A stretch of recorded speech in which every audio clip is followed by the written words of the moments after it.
A morte de Jesus. Com base no Evangelho de Lucas, no capítulo 23, os versículos 44 a 47 dizem assim: Já era quase a hora sexta, e escurecendo-se o sol, houve trevas sobre toda a terra até a hora nona. E rasgou-se pelo meio o véu do santuário. Então Jesus clamou em alta voz: Pai, nas tuas mãos entrego o meu espírito. E dito isto, expirou. Vendo o centurião o que tinha acontecido, deu glória a Deus, dizendo: verdadeiramente este homem era justo. Em todo o mundo cristão, neste período da Páscoa, comemora-se a morte de Jesus Cristo. Mas a pergunta que se faz é: por que Jesus morreu? Se perguntarmos ao médico, ele dirá que foi devido a uma ruptura do coração sob intensa dor física e moral. Se indagarmos a um jurista, ele responderá que foi devido a um erro judiciário. Se a um político, certamente ele dirá que foi causada a sua morte pela necessidade da preservação da ordem social no Império Romano. Quem sabe, se perguntar a um sociólogo, ele dirá que foi por causa de um fanatismo religioso da época.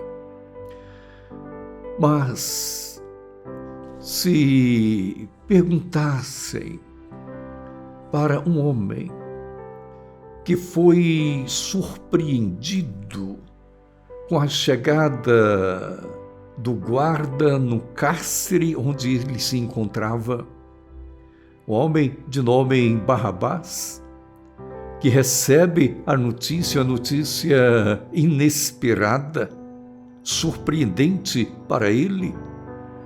O guarda lhe diz que a multidão preferiu livrar a ele, Barrabás, do que a Jesus.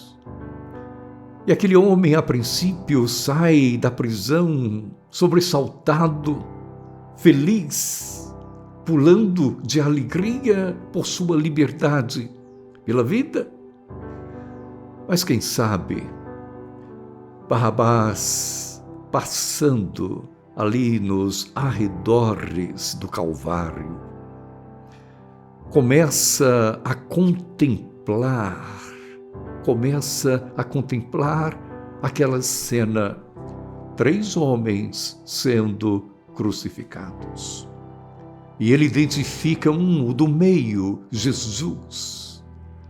E ele começa, então, a imaginar, a pensar que aquele lugar, que aquela cruz, não era para Jesus. Aquela cruz era para ele. Era ele, pelo que a lei determinava, pelos delitos cometidos, que deveria estar naquela cruz. Se perguntasse então para Barrabás, por que Barrabás, Jesus, morreu? Certamente ele responderia: ele morreu para me livrar. Aquela cruz não era para ele, aquela cruz era para mim. Ele morreu para que eu pudesse viver. Na verdade, esta é a verdadeira resposta. Jesus, ele morreu para que eu e você tivéssemos vida e vida em abundância. A morte não era para ele, era para nós. A cruz era para nós e não para ele. Ele nos livrou da cruz. Ele nos livrou da morte eterna através da sua morte. Através da sua morte. Normalmente, celebra-se a morte ou o nascimento de grandes homens por algum período. O Júlio César, por exemplo, celebraram em honra a sua morte 30 dias. Foram 30 dias de celebração. Quem se lembra hoje da sua morte? Os grandes homens, quando muitos são lembrados de 100 em 100 anos, quer da morte, quer do nascimento, a de Jesus se celebra todo ano.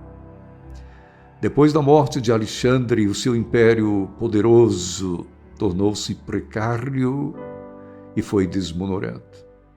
Depois da morte de Jesus, o seu domínio começou a crescer e se a expandir no coração dos homens. No mundo inteiro, continua se expandindo e há de se difundir sempre cada vez mais. Mas muito acima de lembrar a morte de Cristo. Muito acima de comemorar a expansão do seu reino. Nós não podemos esquecer que o benefício maior da morte de Cristo é a vida plena que Ele nos proporciona. Portanto, jamais se esqueça disto. Jamais se esqueça disto. Jamais se esqueça disto. Jesus morreu para que você tivesse vida e vida em abundância.